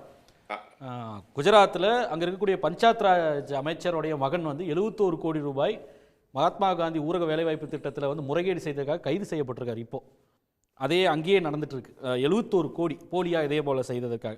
இன்னொன்று அவர்கள் சொல்லக்கூடியது பண்ணையார்களுக்கு ஆதரவாக இருக்கக்கூடியது அப்படின்னு சொல்லி ஒரு விஷயம் சொல்கிறார். இந்த திட்டம் வந்து கேரண்டி இல்லை, அந்த கேரண்டியை எடுத்துருச்சு. நீங்களே அதெல்லாம் அது தம்பி கிருஷ்ணமூர்த்தி அவர்கள் ரொம்ப புத்திசாலித்தனமாக அவருக்கு சாதகமானதை மட்டும் பேசிட்டார். அதே போல் அன்பு சகோதரர் பீட்டர் அல்போன்ஸ் அவர்களும் அப்படி தான் பேசியிருக்கிறார்கள். ரெண்டையும் புது ஸ்கீமையும் பழசையும் கம்பேர் பண்ணி பேசணும். இப்போ பீட்டர் அல்போன்ஸ்லாம் ஒரு நல்ல சீனியர் பார்லிமெண்டேரியன், அவங்க அப்படி தான் பேசுவாங்க நான் எதிர்பார்த்தேன். ரெண்டையும் கம்பேர் பண்ணி பேசி அதுக்கப்புறம் அதில் இருக்கிற குறைய சொன்னால் நம்ம ஏன்னா நாட்டுக்காக தான் நம்ம எல்லாருமே பேசுகிறோம். அப்படி நான் எதிர்பார்த்தேன். அவர் அப்படி பேசலை. அதாவது எந்த திட்டத்தையும் 125 நாள் திட்டத்தை உத்தரவாதத்தையோ அல்லது வேறு எதுவும் குறைக்கல. அரசாங்கம் மாநில அரசுக்கு வரக்கூடிய வரிச்சுமை என்பதை நான் ஏற்றுக்கிறேன். முதல்ல 90% ப்ளஸ் பொருளாதார சுமை 125 நாளாக இப்போ அது உத்தரவாதம் செய்யப்பட்டிருக்கிறது. 125 அந்த ஸ்கீமே என்கிட்ட இருக்குது. அதாவது தற்போது இந்த சட்டத்தின் பெயரையும் அந்த சட்டத்திலும் மாற்றங்களை செய்ய புதிய மசோதாவை மத்திய அரசு தயாரித்துள்ளது. இந்த மசோதாவின்படி அந்த சட்டத்தின் பெயர் வளர்ந்த பாரத வேலைவாய்ப்பு வாழ்வாதார ஊரக உறுதியளிப்பு சட்டம் என்று மாற்றப்பட்டுள்ளது. 165 நாட்கள் அதிகரிப்பு. இந்த சட்டத்தின் கீழ் ஒவ்வொரு நிதியாண்டும் வேலைவாய்ப்பு அளிக்கப்பட்டு வரும் நாட்கள் 125ஆக அதிகரிக்கப்பட்டுள்ளது. இதன்படி ஊதியத்துடன் 125 நாட்களுக்கு வேலை அளிக்க புதிய மசோதா சட்டப்பூர்வமாக உத்தரவாதம் அளிக்கிறது. உத்தரவாதம் இல்லைன்னு திரு சண்முகம் அவர்கள் சொன்னார். முக்கிய பணியை கூட நான் விட்டுறேன். இல்ல அதுல ஒரு முக்கியமான விஷயம், 15 நாள் வேலை வழங்காவிட்டால் தம்பி சொன்னாங்க, 15 நாள் வேலை வழங்காவிட்டால் புதிய மசோதாவின்படி 125 நாள் வேலைவாய்ப்பு திட்டத்தின் கீழ் வேலைவாய்ப்பு என்று விண்ணப்பித்த 15 நாட்களில் வேலை வழங்கப்படாவிட்டால் அதற்காக அவர்களுக்கு மாநில அரசு உதவித்தொகை அளிக்க வேண்டும் என்று இருக்கிறது. அந்த உதவித்தொகை நிதியாண்டின் முதல் 30 நாட்களுக்குள் அறிவிக்கப்பட்ட ஊதியத்தில் 4 1 பங்கு குறைவாகவும் நிதியாண்டின் மீதமுள்ள காலத்தில் வழங்க வேண்டிய ஊதியத்தில் பாதிக்கு குறைவாக இருக்கக்கூடாது. நிறைய வித்தியாசங்கள். அடிப்படையில் முதல் கேள்வி நான் உங்ககிட்ட கேட்க விரும்புவது, அங்க கேரண்டி இருக்கு மினிமம் நீங்க கொடுத்தே ஆகணும்னு. இங்க அப்படி இல்லை. நீங்க வந்து சொல்வதே வந்து 100 நாள்னு சொன்னதுலேயே 50லேருந்து 55 நாள் தான் பணி கிடைச்சிருக்கு. மேண்டேஸை வந்து 30 கோடியை வந்து நல்லா குறைச்சிட்டாங்க. இல்ல நான் இன்னொன்று நான் உங்களுக்கு சொல்லிடுறேன். ஒரு அலோகேஷன், ஒரு நார்மேட்டிவ் அலோகேஷன், இவ்வளோ தொகை இந்த திட்டத்திற்கு நீங்கள் புது திட்டம் என்ன பேரில் வரப்போகுதோ அந்த திட்டத்துக்கு ஒரு தொகை அலோகேட் பண்ணிட்டா அந்த தொகை அளவுக்கு தான் வந்து பணி செய்ய முடியும். அதே போல் எந்த பகுதியில் செய்யணுன்றதை வந்து ஒன்றிய அரசு டெல்லியில் தான் தீர்மானிக்கும். ஆனால் மாநில அரசு 40% நிதி கொடுத்துரும். ஆமாம், நீங்கள் வந்து 125 நாளுக்கு செலவாகுது அப்படின்னா அதுக்கு அவங்க பொறுப்பு இல்லை. கொடுக்கக்கூடிய நிதியில நீங்க எப்படி வேணாலும் பிரிச்சு அந்த 125 நாள் நீங்க தான் பாத்துக்கணும். நீங்க மத்திய அரசு கூடுதலா வந்து செலவாச்சுன்னா மாநில அரசு தன்னோட நிதியை கொடுக்கணும்னு சொல்றாங்க. நாங்க மட்டும் தான் ரொம்ப யோக்கிய சிலர்களா நடப்போம். மத்திய அரசு போன அயோக்கியர்கள் மாதிரி நம்ம பேசக்கூடாது சார். அப்ப யாருமே சொல்லியே. அரசாங்கம் இப்ப என்ன நினைக்குது? அரசாங்கம் சொல்லல, நீங்க தான் அப்படி சொல்றீங்க. நீங்க நாங்க கொடுத்துருவோம், அவங்க அப்படிலாம் பார்க்கவே கூடாது. மத்திய 2 அரசையும் மக்கள் தான் எடுத்திருக்கிறார்கள். அதெல்லாம் மாற்று கருத்தே இல்லை சார். கேள்வி வந்து என்னன்னா, ஒரு தொகையை கொடுத்துருவோம், அதுக்குள்ள நீங்க செஞ்சுக்கணும், எந்தெந்த பகுதிக்கு செய்யணுன்றதை நாங்க தீர்மானிப்போம், இவ்வளவுதான் ஒரு மாநிலத்துக்கு தொகை. அதுல முக்கியமான விஷயம் சார், அதுல வந்து இருக்கக்கூடியது என்னன்னா, செக்ஷன் 22 and 5(1) எடுத்து பாத்தீங்கன்னா 4(6) கூட இருக்கு, பாராமீட்டர் ஃபிக்ஸ் பண்றாங்க. உதாரணத்துக்கு தமிழ்நாடு, கேரளா போன்ற மாநிலங்கள் மல்டி டைமென்ஷனல் பாவர்ட்டி இண்டெக்ஸில் ஒன்றிய அரசினுடைய தரவுப்படி தமிழ்நாட்டில் 2% கீழே தான் வறுமை, கேரளாவில் 1% கீழே. அப்போ இதற்கு அதே போல் இப்போ பாப்புலேஷன் கணக்கில் எடுத்துப்போம். நிச்சயமாக 2011 சென்சஸ் தான் எடுக்க போகிறீங்க. அப்போது அதன் அடிப்படையில் பார்த்தா நிச்சயமாக தமிழ்நாட்டிற்கும் கேரளாவிற்கும் ஒதுக்கீடே கம்மியாக தான் இருக்கும் சார். எப்படி போய் வந்து தமிழ்நாட்டில் இப்போ இருக்கக்கூடிய அளவிற்கு வந்து நீங்கள் 125 நாள்னு உயர்த்தி வர கொடுக்க போறீங்க? ஏற்கனவே என்னென்ன திட்டங்கள் மத்திய அரசு கொண்டு வந்ததோ அதுக்கு கொண்டு வரும்போது நம்ம எவ்வளோ எதிர்ப்பு கொடுத்தோமோ அதே எதிர்ப்பை இப்போ கொடுத்துட்ருக்கோம். நம்ம பயப்பட வேண்டிய அவசியம் இல்லை. எல்லா திட்டத்திலையும் ஆரம்பத்தில் அது வந்து ப்ராக்டிக்கலாக தியரிகளாக இப்போ எடுத்து பாராளுமன்றத்தில் சமர்ப்பித்திருக்கிறார்கள். அது நடைமுறைக்கு வரும்பொழுது அதில் இருக்கிற சின்ன சின்ன சிக்கல்கள் எல்லாம் இம்ப்ளிமெண்டேஷனில் என்னென்ன சிக்கல்லாம் அதெல்லாம் கண்டிப்பாக சரிப்படுத்துவாங்க. இந்த கேள்வி இப்போ நான் எழுப்பின விஷயம் இருக்குல்ல, இந்த பேராமீட்டர் இதன் வந்து தமிழ்நாட்டில் எழுதப்பட்டதில்லை. டெல்லியில் இருக்கக்கூடிய ஆங்கில ஊடகங்கள் அவர்கள் செய்திகள் எழுதியிருக்காங்க, இந்தியன் எக்ஸ்பிரஸ் எழுதியிருக்காங்க. இது நிச்சயமாக தமிழ்நாடு, கேரளா போன்ற மாநிலங்களை பாதிக்கும். அவங்க எழுதுறாங்க, தமிழ்நாடு கூட எழுதல. ஒரு ஜனநாயக நாட்டில் இந்த வாதங்கள் பிரதிவாதங்கள் அவசியம். சொல்றதெல்லாம் அப்படி ஏத்துக்கணும்னு அவசியம் இல்லை. சொல்லக்கூடியது இருக்குல்ல, 40% நிதி நாம போடுவோம், ஆனா எவ்வளவு செய்யணும், எங்க செய்யணும்ன்றத வந்து ஒன்றிய அரசு டெல்லியில தீர்மானிக்கும்ன்றது. அப்போ அதிகாரத்தை உங்களுக்கு அங்கதான் பிரச்சனை. இந்த வாதத்தினுடைய மெயின் பிரச்சனை வந்து அந்த அந்த அந்த ஸ்கீமை வந்து இம்ப்ளிமெண்டேஷன் பண்ற இடம் மத்திய அரசா இருக்கிறது. அதனால தான் இம்ப்ளிமெண்டேஷன் ஸ்டேட் தான் சார். ஏற்கனவே தான் இம்ப்ளிமெண்ட் பண்ண முடியும். ஒன்றிய அரசுக்குன்னு வந்து எப்போதுமே கிடையாது. எல்லா திட்டத்தையும் மாநில அரசு தான் செயல்படுத்தும். பாலிசி அப்படித்தான் செயலாக்கம் எல்லாம் மாநில அரசு தான்.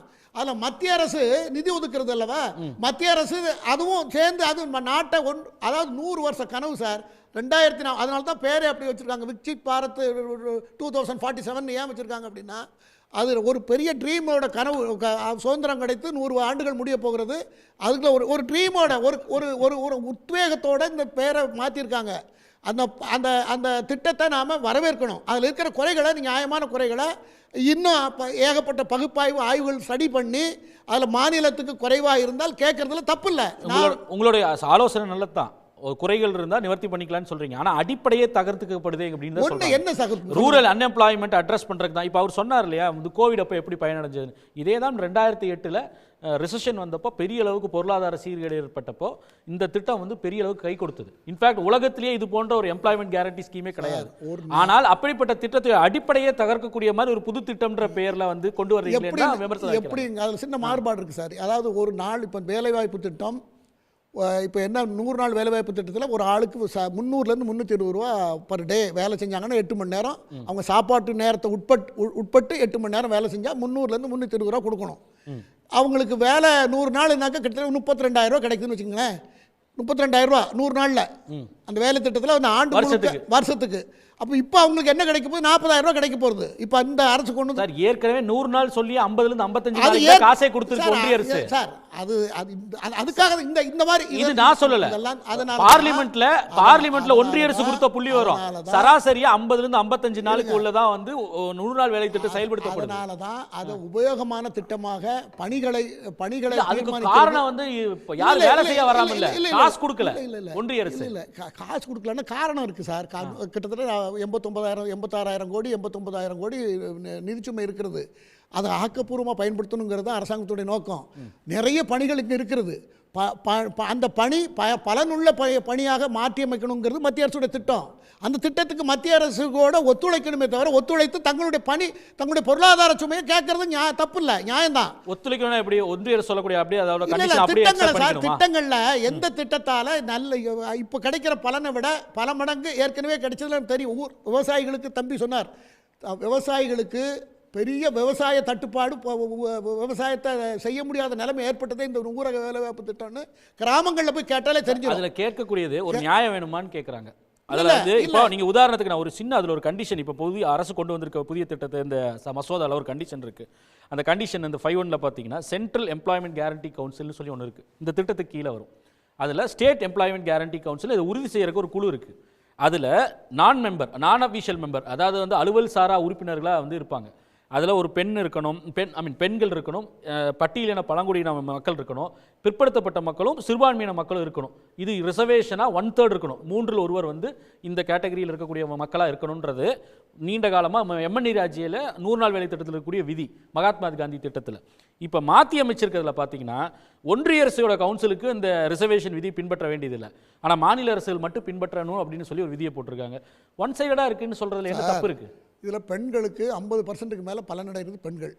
இந்த ஸ்கீமில் இப்போ இருக்கிற ஸ்கீம்லேயும் இப்போ ஏற்கனவே இருந்தது அப்படி தான் இருந்தது. அதில் ஒன்றும் எந்த இது மத்திய அரசு வந்து அந்த டெல்லியிலேருந்து வந்து எல்லாத்தையும் ஏற்கனவே இந்த திட்டத்தில் ஒரு 33% சுவர்கள் படத்தில் நாகேஷ் ஒரு வீட்டுக்குள்ள உட்காந்துட்டு திடீர்னு அழுதுகிட்டு இருப்பார். என்னன்னு தெருவில் போகிறவங்க என்னென்ன இந்த ஆள் வீட்டுக்குள்ள உட்காந்து தனியாக அழுதுகிட்டு இருக்காரு என்னன்னு கேட்டால் வந்து என்ன ஏங்க அழுறீங்க, நீங்கள் தானே இருக்கீங்க, ஏன் அழுறீங்கன்னு கேட்டால் இல்லை திடீர்னு வானம் இடிஞ்சு விழுந்து நான் செத்து போயிடும்ல அதை நினச்சி ஆடுறாங்கிற மாதிரி நம்ம பயப்பட வேண்டிய அவசியம் இல்லை. மத்திய அரசு மாநில அரசு எல்லாமே சேவை மனப்பான்மையோடு செயல்பட்டால் இதில் பயத்துக்கே வாய்ப்பே கிடையாது என்பது என்னுடைய கருத்து. இந்த திட்டம் இம்ப்ளிமெண்டேஷனுக்கு வரும்போது உங்களுக்கு ஃபைனான்ஸ் ஷார்ட்ஃபால் வந்ததுன்னா அதை எப்படி மேனேஜ் பண்ணணுங்கிறதுக்கு ஆக்கப்பூர்வமாக உரிய முறையோடு மத்திய அரசு அணுகலாம். அது தவறு. நான் அந்த திட்டத்தை பூரா ஒழிச்சு கட்டிட்டாங்கன்னு சண்முகம் சார் பேசிட்டு போனார்னா அது ஒரு நல்ல பெரிய பாரம்பரிய கட்சி முதல் சொல்ற கருத்தை சாமுவேல் ராஜ் கேட்கல. சாமுவேல் ராஜ் அதாவது வந்து அச்சப்பட வேண்டாம், வந்ததுக்கு அப்புறம் அதெல்லாம் சிறப்பா இருக்கும், உங்களுக்கு அச்சம் இருந்தா வெளிப்படுத்துங்க, சரி பண்ணிடுவாங்கன்ற.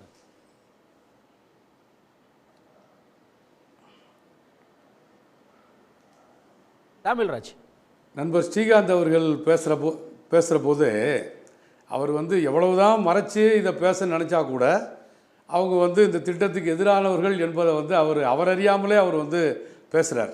அவருடைய நிறைவில் பேசுகிற போது தமிழ்நாட்டில் தொடர்ந்து 10 ஆண்டு காலத்தில் ஏறக்குறைய 90,000 கோடி ரூபாய் அளவிற்கு ஒதுக்கப்பட்டிருக்கும், இதை பயன்படுத்தி நதி நீரை இணைச்சிடலாம் அப்படின்ற ஒரு கருத்தை சொன்னாங்க. சகோதரர் பீட்டர் அவர்கள் பேசுகிற போது 16 லட்சம் கோடி ரூபாய் கார்ப்பரேட்டுகளுக்கு ஒதுக்கப்பட்டதை வரியை தள்ளுபடி செய்யப்பட்டதை சொன்னாங்க. இந்த 90,000 கோடி ரூபாயில் நதி நீரை இணைக்கலாம்னு சொன்னவர் 16 லட்சம் கோடி ரூபாயை வந்து அவர்கள் கார்ப்பரேட்டர்கள் அள்ளி கொடுத்த பணத்தை அவங்க வந்து பேச மறந்துட்டாங்க. எனவே பணம் என்பது யாருக்கு செலவழிக்கணும் என்பதில் தான் மாறுபட்ட கருத்துக்கள் இருக்குது. இந்த திட்டம் எப்படி வந்தது, இந்தியாவினுடைய ஒரு கனவு திட்டமாக இது எப்படி உருவானது? உண்மையில் இது கம்யூனிஸ்டுகளுடைய கனவு திட்டம். ஐக்கிய முற்போக்கு கூட்டணி அரசாங்கம் வருகிற போது அமைச்சர்கள் விரும்பி துறையை எடுத்துக்கொள்ளலாம் என்று எங்கள் கட்சியோடு இந்திய கம்யூனிஸ்ட் கட்சியோடு பேசப்பட்ட காலத்தில் இந்த அரசாங்கத்தில் எங்களுக்கு பெரும்பான்மை இல்லாத போது நாங்கள் அமைச்சர் பொறுப்பை ஏற்க தயாராக இல்லை என்று தெரிவித்துவிட்டு அதற்கு மாறாக மக்களுக்கான பல திட்டங்களை நீங்கள் நிறைவேற்ற வேண்டும் என்று கோரிக்கை வைத்தோம். அப்படியான ஒரு திட்டம்தான் ஐக்கிய முற்போக்கு கூட்டணி அரசாங்கத்தின் சார்பில் அந்த நேரத்தில் கொண்டு வரப்பட்ட இந்த கிராமப்புற வேலைவாய்ப்பு உறுதியளிப்பு சட்டம் என்று நாம் பார்க்கிறோம். இந்த சட்டத்தை நான் எங்களுடைய கனவு திட்டம் என்று சொன்னேன். அது ஏதோ ஒரு வார்த்தையில் ஃப்ளோக்காக சொல்கிற விஷயம் அல்ல. இந்த நாட்டினுடைய கஜானாவிலிருந்து பெரும் நிறுவனங்களுக்கு கார்ப்பரேட்டுகளுக்கு மட்டும்தான் வரி சலுகையாக அல்லது வங்கி கடனாக பணம் சென்று கொண்டிருப்பதற்கு மாறாக கிராமப்புறத்தில் வாழ்கிற மிக சாதாரண குப்பனும் சுப்பனும் அரசாங்கத்தின் கஜானாவிலிருந்து பணம் பெறுகிற உரிமையை பெற வேண்டும் என்கிற ஒரு மிகப்பெரிய நோக்கத்தோடு தான் சொன்னோம். அதோடு இந்தியாவினுடைய நிலப்பரப்பில் இங்கே மனிதர்களுக்கு மத்தியிலே மதம் இருக்கிறது, சாதி இருக்கிறது. இன்றைக்கும் இந்தியா அவர் ஸ்ரீகாந்த் அவருக்கு சாதகமான ஒரு சர்வேயை மட்டும் படிச்சுட்டு அவர் பேசுகிறார். பல நூற்றுக்கணக்கான ஆய்வுகள் இந்த நாட்டினுடைய பல்கலைக்கழகத்தில் செய்யப்பட்டிருக்கிறது. கிராமப்புற வேலைவாய்ப்பு உறுதியளிப்பு சட்டம் எப்படிப்பட்ட பாரதூரமான முன்னேற்றங்களை கிராமத்தில் ஏற்படுத்தியிருக்கு என்பதை பற்றி சொல்லியிருக்கிறாங்க. குறிப்பாக இங்கே சாதி பார்த்து ஊதியம் கொடுக்கிற ஏற்பாடு கிராமப்புறங்களிலே உண்டு. ஒரு குறிப்பிட்ட வேலை செய்யக்கூடிய ஒடுக்கப்பட்டவருக்கு ஒரு ஊதியம், பிற்படுத்தப்பட்டவருக்கு ஒரு ஊதியம் என்கிற இருந்த நிலைமையை இந்தியா முழுவதும் மாற்றிய மிக முக்கியமான ஒரு திட்டம் என்று நாம் பார்க்கிறோம். அதே போல ஒரு வேலைக்கு ஆண்களுக்கு ஒரு ஊதியம் ஒரு ஊதியம் இருந்ததை அடித்து நொறுக்கிய மிக முக்கியமான திட்டமாக நாம் இந்த திட்டத்தை பார்க்கிறோம். அது மட்டுமல்ல, இந்தியாவினுடைய ஒரு அனைத்து பகுதி மக்களுக்குமான ஒரு கிராமப்புற மக்களுக்கான திட்டமாக பார்க்கிறோம். ஆனால் இவங்க என்ன கார்ப்பரேட்டுகளுக்கு அள்ளிப்பதை பற்றி இவர்களுக்கு எந்த கவலையும் கிடையாது. 16 லட்சம் கோடி, அது மட்டும் இல்லை, வங்கி கடன் வராக்கடன்கள் என்கிற பேரால் கார்ப்பரேட்டுகளுடைய பணங்கள் ரத்து செய்யப்படுகிறது. கோவிட் காலம் சார், இவங்களுடைய ஆட்சியுடைய அவலத்திற்கு எவ்வளவு பெரிய உதாரணம். கோவிட் காலத்தில் நாடு முழுவதும் மக்கள் மருத்துவம் இல்லாமல், உணவு இல்லாமல், குடியிருக்க இடம் இல்லாமல் மரித்தார்கள். ஆனால் என்ன நிலைமை? கோவிட்டுக்கு முன்பாக இருந்த 22 ஆண்டுகளை விட கோவிட் இருந்த 2 ஆண்டு காலத்தில் இந்த நாட்டினுடைய கார்ப்பரேட் நிறுவனங்கள் மிக கூடுதலான அவர்கள் செல்வத்தை குவித்திருக்கிறார்கள். அது இவங்க தான் காரணம். இவங்க ஆட்சியில் தான் நடந்தது. அது எப்படி அது சாமியல்ராஜ் அவர் சொல்லக்கூடிய ஒரு முக்கியமான விஷயம், முறைகேடுகளை தடுப்பதற்காகவும் நாங்கள் கூடுதலாக 25 நாட்கள் மக்களுக்கு வந்து பணி கொடுப்பதற்காகவும் தான் இந்த திட்டத்தையே கொண்டு வந்திருக்கோம் அப்படின்னு சொல்றாங்க இல்லையா? வேற நோக்கம் இல்லை அப்படின்னு சொல்றாங்க. அதாவது இவங்க சொல்றது உண்மைன்னு இருந்தா கூட, இவங்க சொல்றது உண்மைன்னு வச்சுக்கிட்டா கூட உண்மை கிடையாது. நான் பின்னாடி வர்றேன். ஆனால் இவங்க சொல்றது உண்மைன்னு வைத்து கொண்டால் கூட அதற்காக ஏன் பேரை மாற்றணும்? பேரை மாற்ற வேண்டிய தேவை எங்கே வந்தது? பேர் மாற்றுவது என்பது இந்த நாட்டினுடைய அடையாளங்களை அழிப்பது, ஜனநாயகத்தை அழிப்பது, மதச்சார்பின்மை அழிப்பது, இவர்களுக்கு பிடிக்காத வார்த்தைகளை சகிப்பின்மை என்கிற முறையில் எல்லா அடையாளத்தையும் அழிப்பது என்பது ஒரு பக்கம். இரண்டாவது பக்கம், இவர்கள் 100 நாள் வேலை என்று இருக்கிற போது நீங்கள் தமிழ்நாட்டில் 100 நாள் கொடுக்க வேண்டாங்க. இவங்க ஆளுகிற ஏதாச்சும் ஒரு மாநிலத்தில் இவர்கள் நிதி ஒதுக்கீடு மூலமாக ஒரு மாநிலத்தை சொல்ல சொல்லுங்கள், 80 நாள் வேலை கொடுத்தோம் சொல்ல சொல்லுங்கள், 60 நாள் கொடுத்தோம் சொல்ல சொல்லுங்கள். 60 நாள் வேலை கொடுக்கல, 80 நாள் கொடுக்கல, இப்போ 120 நாள் சொல்லி எப்படி அவங்க சொல்கிறாங்க? அப்புறம் இந்த திட்டத்துக்கான நிதி ஒதுக்கீடை ஏன் நீங்கள் வந்து குறைக்கிறீங்க? இதே காலத்தில் கார்ப்பரேட்டுகளுக்கு பணத்தை அள்ளி கொடுக்கிறீர்கள். ஆனால் மறுபுறத்தில் ஏழைகளுக்கான ஒரே விஷயத்தை திரும்ப திரும்ப எல்லாமே காங்கிரஸ் அரசு வாரி கொடுத்த பணம். அதாவது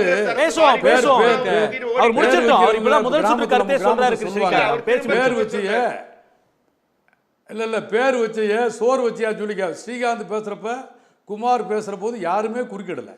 அவர்கள் இன்னும் சொல்ல போனால் கேட்ட கேள்விகளை விட்டுவிட்டு மைதானத்துக்கு வெளியவே அவங்க விளையாடி கொண்டிருந்தார்கள். அடிப்படையாக தோழர் பீட்டர் அவர்கள் கேட்ட கேள்விக்கோ, திரு சண்முகம் அவர்கள் கேட்ட கேள்விக்கோ அவர்கள் பதிலளிக்கவில்லை.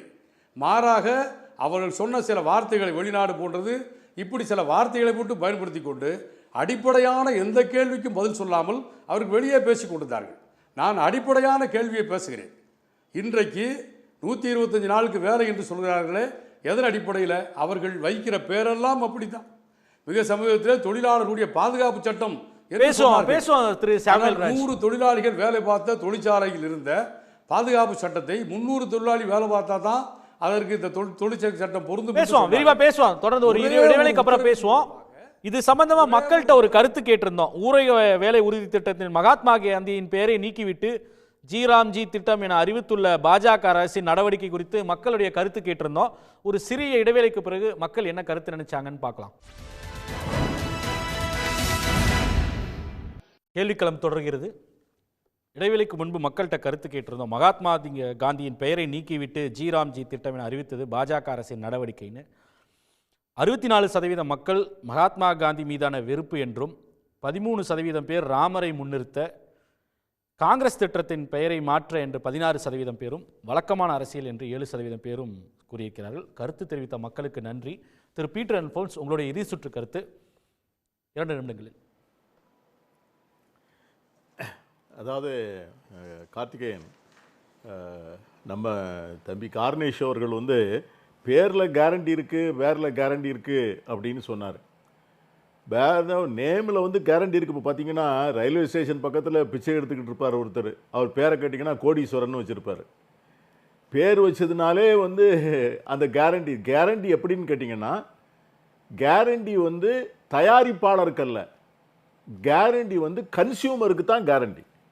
இப்போ நான் வந்து எனக்கு வந்து வேலை வாய்ப்பு வந்து எனக்கு வேலை வேண்டும், எனக்கு அந்த கேரண்டி வேணும். ஆனால் இப்போ எனக்கு வந்து அந்த கேரண்டி வந்து இல்லை. நான் நினைத்த போது, நான் நினைத்த நேரத்தில், நான் நினைத்த இடத்தில் நான் வேலை செய்ய தகுதி உள்ளவனாக இருந்தால் எனக்கு வேலை உறுதி. அதைத்தான் வந்து நம்ம சாமுவேல் ரொம்ப அருமையாக சொன்னார். அதில் வந்து இடதுசாரிகளுடைய பங்களிப்பை வந்து நான் ஏற்றுக்கொள்கிறேன். அன்னை சோனியா காந்தி அவருடைய தலைமையில் இருந்த அந்த ஐக்கிய முற்போக்கு கூட்டணியினுடைய அந்த வழிகாட்டும் குழு, ஆலோசனை குழுவினுடைய அந்த அந்த அந்த கான்செப்ட் தான் இது. அதில் இடதுசாரிகளின் பங்கு வந்து பெரும் பங்கு. அதில் இது வந்து கோடிக்கணக்கான ஏழைகளுக்கு வந்து ஒரு மாரல் ஒரு சப்போர்ட். அதாவது எப்போதும் இந்த அரசாங்கம் எனக்கு உதவியாக இருக்கும். எனக்கு வேலை இல்லைன்னு யாரும் சொல்லிட முடியாது.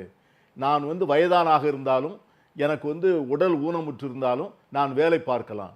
இப்போ வந்து தம்பி கார்னை சொன்னார், இது வந்து கம்ப்ளீட்டாக வந்து பார்த்தீங்கன்னா டெக்னாலஜியை வச்சு நாங்கள் எல்லாத்தையுமே அதை பார்க்குறோம். நான் வந்து அவருக்கு நான் சொல்கிறேன், அவருக்கு புரியும்னு நினைக்கிறேன். இதை வந்து டிஜிட்டல் பேர்டன் அப்படின்னு சொல்கிறாங்க. இதை இந்த எக்ஸ்பர்ட்ஸ் வந்து என்ன வார்த்தையை பயன்படுத்துகிறாங்கன்னா, ஏதும் படிக்காத கிராமத்திலே வாழ்கின்ற அப்பாவி தொழிலாளர்கள் மீது சுமத்தப்பட்ட டிஜிட்டல் பாரம் சுமை. ஏன்னு கேளுங்க, நீங்கள் வந்து இகேஒய்சி இதை வந்து எல்லாரும் போடணும்னு சொல்லி இந்த லேபர்ஸை கம்ப்ளைண்ட் அந்த கட்டாயப்படுத்தும் போது அக்டோபர் 10 நவம்பர் 14 வரைக்கும் 27 லட்சம் தொழிலாளர்கள் வந்து பட்டியலிருந்து வெளியே எடுத்துட்டாங்க. ஏன்னா அவங்களால அந்த இகேஒய்சி பண்ண முடியல. நான் வந்து தம்பி கார்னிஷை கேட்குறேன், நீங்கள் இதை வந்து டிஜிட்டலாக நாங்கள் வேலை நடக்கலையான்னு கண்காணிப்பதற்காக நாங்கள் வைக்கிறோன்னு சொல்கிறீங்களே, ஏங்க வாக்குச்சாவடியில் யார் ஓட்டு போட்டான்னு சிசிடிவி கேமரா வச்சா அதை பிடுங்கி வச்சுக்கிறீங்க. அதை வந்து பார்த்தா பெண்கள் பிரைவசி சொல்றீங்க. ஆனா கிராமத்தில் இருக்கிற பெண்கள் இல்ல ஒரு வார்த்தை முடிச்சிடறேன் நான், நீங்க வந்து நேரம் இல்ல. அதனால இந்த ஸ்கீமை வந்து நீங்க ரெண்டாவது குமார் வந்து சொல்லணும், மகாத்மா காந்தி பெயரை வந்து அவர் ரொம்ப காந்தியினுடைய பக்தர்னு சொல்லுவார். ஏன் எடுத்தாங்க, அதற்கு என்ன காரணம் அப்படிங்கிறதே அவர் விளக்கணும். இந்த 2 பாயிண்ட் ஸ்ரீகாந்த், இது 2 முக்கியமான பாயிண்ட் நான் நினைக்கிறேன். திரு ஸ்ரீகாந்த், அதாவது சுருக்கமா என்னோட இறுதி கருத்து சொல்றேன். பீட்டர் அண்ணா வந்து தெளிவா ஒரு கருத்து சொன்னாரு. இப்படித்தான் இந்த டிஜிட்டலைசேஷனுக்கு வந்து அவர் சொல்றாரு டிஜிட்டல் பேர்டன்னாரு. யூபிஐ வந்தப்ப திரு சிதம்பரம் அவர்கள் இப்படிதான் சொன்னாரு. ஒரு முட்டைக்கோஸ் விற்கிற தக்காளி விற்கிற அம்மா வந்து யூபிஐல காசு வாங்கம்மா, அதுகிட்ட மொபைல் போன் இருக்குமா, இன்டர்நெட் இருக்குமான்னு கேட்டாங்க. இன்னைக்கு டிஜிட்டலைசேஷன் உலகத்திலேயே இந்தியா வந்து எல்லாருக்கும் உதாரணமா காட்டிக்கிட்டு இருக்கு. காய்கறி விற்கிற அம்மாலாம் செய்யறாங்க இன்னைக்கு. அதனால இதை பத்தி அண்ணன் கவலைப்பட வேண்டாம். 2வது விஷயம், நம்ம தம்பி சூர்யா வந்து கிருஷ்ணமூர்த்தி தம்பி வந்து அழகாக பேசுவார். அவர் அழகாக ஒரு பொய் சொன்னார். விவசாய விளைச்சல் வளர்ந்திருக்கிறதுனாரு, ஆனா விளை நிலங்கள் சுருங்கி இருக்கிறது. 79 லட்சம் ஹெக்டேராக பழைய தரவுகள்ல இருந்த இன்னைக்கு விளை நிலம் 49 லட்சமா குறைஞ்சிருக்கு. 30 லட்சம் ஹெக்டேர் காணா போயிருக்கு. அதே மாதிரி இந்த ஏழ்மை நிலை நெறியாளர் கார்த்திகேயன் சொன்னார், 2% தான் தமிழ்நாட்டில் ஏழை மக்கள் இருக்கிறார்கள், ஏழ்மை நிலை இருக்கு. கேரளாவில் 1%. அப்புறம் நீங்க இதை பத்தி இவ்வளவு கவலைப்படுறீங்க? உங்ககிட்ட ஃபண்டும் நிறைய இருக்கு, ஏழை மக்கள் கம்மியா இருக்காங்க. 2% மக்களுக்காக தான் நீங்க 90,000 கோடி செலவு பண்ணீங்களா? அப்ப இந்நேரம் அவங்க ஏழ்மை நிலையிலிருந்து மீண்டு இருக்க வேண்டாமா? இங்கேயே ஊழல் நடைபெற்று இருக்கிறதுங்கிறது வெளிப்படையாக தெரிகிறது. உங்க கணக்கே தப்பா இருக்குது. இல்ல, அந்த 2% சொல்றது நீங்க தான். அதே மாதிரி ஒன்றிய அரசு தான் மல்டி டிமென்ஷனல் பாவர்ட்டி இண்டெக்ஸ் 2% சொல்லுங்க. சொல்லுங்க, முடிச்சிருங்க, சுருக்கமா முடிச்சிருங்க. அதே மாதிரி பண்ணையார்கள்ங்கறீங்க. அந்த ஓய்வு நாள்ல பண்ணையார் 2 மாசத்துக்கு சொல்றீங்க ஓய்வுக்கு. தமிழ்நாட்டுல எத்தனை பண்ணையார் இருக்காங்க? 1 ஏக்கர் 2 ஏக்கர் வச்சிருக்கவங்க தான் இருக்காங்க. சாதிவாரி கூலி தர்றாங்கன்னு சாமுவேல் அண்ணா சொல்றாங்க. சாதிவாரி கூலி தர்றதுதான் இந்த 60 ஆண்டு கால திமுகவுடைய சாதனையா, திராவிட மாடல் சாதனையா? சாதிவாரியே தரது இதுதான் ஒடுக்கப்பட்ட மக்களுக்காக திமுக செய்து காட்டிய சாதனையா? நன்றி நன்றி நன்றி ஸ்ரீகாந்த், நன்றி நன்றி. திராவிட மாடலோட சாதனை. சூர்யா, சுருக்கமா உங்களோட 2 நிமிஷங்கள்ல உங்களுடைய கருத்து. ஒரு விஷயம், ஒன்று வந்து விளைநிலங்கள் குறைஞ்சிருக்கு அப்படின்னு திரு கருணேஷ் அவர்கள் சொன்னார். விளைநிலங்கள் குறைஞ்சிருக்குன்னா உங்களால் உங்கள் மாநிலங்களில் பாசன பரப்பு அதிகப்படுத்த முடியல, பாசன பரப்பை சுருக்கிட்டீங்க, முறையாக தண்ணி கொடுக்கல, முறையாக உரம் கொடுக்கல அப்படின்னு அர்த்தம். அதனுடைய இதை பொறுப்பை தூக்கி கொண்டு போய் 100 நாள் வேலை திட்டத்தில் போடுறது அது ஏற்றுக்கொள்ளக்கூடிய வாதம் கிடையாது. இன்னொன்று, அந்த டேட்டாவே முதல்ல தப்பு, எக்ஸ்பேண்ட் ஆயிருக்குங்கிறது தான் உண்மை. தமிழ்நாட்டில் குறிப்பாக அது எக்ஸ்பேண்ட் ஆயிருக்கு, அதை குறிப்பிட்டு சொல்லணும். 1. 2வது, அந்த மல்டிடென்ஷியல் பாவர்ட்டி குறைஞ்சிருக்கே அப்படின்னா நீங்க ஏழ்மையை ஒழிச்சிட்டீங்க, உங்களுக்கு திட்டம் வேணாம் அப்படிங்கிறது. நீங்க தான் ஏழ்மையை ஒழிச்சிட்டீங்களா, நல்லா பெர்ஃபார்ம் பண்ணிருக்கீங்க, நாங்க கூடுதலா நிதி கொடுக்குறோம்னு சொல்லுங்க. நாங்க வரிய பூரா வாங்கிப்போம், ஆனா திட்டம் கொடுக்க மாட்டோம், நிதியை கொடுக்க மாட்டோம் அப்படிங்கிறது ஏற்றுக்கொள்ளத்தக்கது அல்ல. பெட்டரா பெர்ஃபார்ம் பண்ணதுக்கு பனிஷ் பண்றீங்க, பெட்டரா பெர்ஃபார்ம் பண்றதுக்காக தமிழ்நாட்டுக்கு நிதியை குறைக்கிறீங்க அப்படிங்கறத வெளிப்படையா ஒத்துட்டு போங்க. 1. 2வது, இங்க பேசுற போது குமார் சார் சொன்னாங்க ஒண்ணு, என்னன்னா 2 நிமிஷம் 15 நாள் வந்து அலவன்ஸ் கொடுக்கணும் அப்படிங்கறத. முந்தைய திட்டத்துல 15 நாள் அலவன்ஸ்ங்கிறது, அதாவது தற்போது நடைமுறையில் இருக்கிறது, அது நியாயமானது. நீங்க இப்ப புதிய மாற்றங்களுக்கு பிறகு 15 நாளைக்கு பிறகு நீங்க அலவன்ஸ் கொடுக்கணுங்கிறது அநியாயமானது. ஏன்னா இப்போ ஒரு கிராமத்துல ஒருத்தருக்கு வேலை தேவை, நிதி இருக்கு, இது ரெண்டுத்தையும் பிரிட்ஜ் பண்றதுக்கு மாநில அரசு தவறிடுச்சுன்னா நீங்க பனிஷ்மெண்ட் கொடுக்கலாம், அதுதான் அந்த அலவன்ஸ். இப்ப வேலை கேட்கறதுக்கு ஆள் இருக்காங்க, நிதியை ஒன்றிய அரசு மறுக்குது, ஏன்னா பட்ஜெட் ஃப்ரேம்டு. அப்படி இருக்கும் பொழுது ஒன்றிய அரசாங்கத்தினுடைய தவறுக்கு மாநில அரசு எதுக்கு 15 நாளைக்கு வேலை கொடுக்கணும்னா அலவன்ஸ் கொடுக்கணும்? ஒண்ணு. கடைசியா சாதி பத்தி பேச மட்டும் சொல்லிடுறேன். சாதியால் மனிதர்களை ஏற்றத்தாழ்வு படுத்தி சாதியால் நீ கேட்டகரைஸ் பண்ணி பாருன்னு சொன்னது திராவிட மாடல் கிடையாது, திமுக கிடையாது, இவர்கள் பின்பற்றக்கூடிய சனாதனம். அதுக்காக தான் அதை எதிர்க்கணும்னு சொல்றோம். அவர் சொல்றது நாடு முழுக்க இருக்கக்கூடிய நிலைமை. சாதி ஒழிச்சிருவோம் வாங்கன்னு எல்லாம் முன்னாடி வாங்க, சேர்ந்து நடத்திடுவோம். திருக்குமார், அதாவது திரு சகோதரர் பீட்டர் அல்போன்ஸ் அவர்கள் காந்திய பேரை மாற்றுறதுக்காக விளக்கம் கேட்டிருந்தாங்க. காந்திஜியினுடைய பேரை இந்த நாட்டில் பிறந்த 142 கோடி மக்களும் காந்திஜியை ஒரு மகானாக தான் பார்க்கிறார்கள், கட்சி பாகுபாடு இல்லாமல். அதே போல தான் பாஜக மோடி அரசு எவ்வளவு செய்திருக்குது குஜராத்தில் போய் மாத்த சொல்லுங்க சார் பேரை. அப்படி இல்லை, நீங்கள் கால சூழ்நிலைக்கு தகுந்த மாதிரி அது ஒரு பெரிய கனவோட பல திட்டங்களை நீக்கிறனுங்கிற நோக்கம். காந்தியே ராமராஜ்ய அமைப்புன்னு சொல்லியிருக்காரு, வேற என்ன சொல்றீங்க? ராமராஜ்ய அமைப்பு அவர் யாரை ஏத்துக்கிட்டாரு, அவர் பேர் வச்சா ஏன் தப்பு சொல்லணும்? அதுக்காக நான் சொல்ல மாத்தினாங்களா இல்லையாங்கிறது வேற விஷயம். நிறைய பேர் அப்ஜெக்ஷன் பண்ணியிருக்காங்க. அது அது ராமர் பேர் தான் வச்சிருக்காங்கன்றீங்க. ஓகே, போட வேண்டிய விஷயம். நான் இதுல சொல்ல வரக்கூடிய விஷயம் என்னவென்று சொன்னால், விவாதங்களில் பேசக்கூடியவங்க மூத்த தலைவர்கள்லாம் என்ன பண்ண, அந்த ஸ்கீம் என்ன, இந்த ஸ்கீம் என்ன சொல்லுது, காலத்துக்கு ஆரம்ப காலத்திலிருந்து நீட் வேண்டாங்கிறோம், ஜிஎஸ்டி வேண்டாம்னா, ஓட்டர் ஐடி வேண்டாம்னா, எல்லாத்தையும் நம்ம தப்பு தப்பா சொல்லி நம்ம அதை ஏத்துக்கிட்டு இருக்கோம்.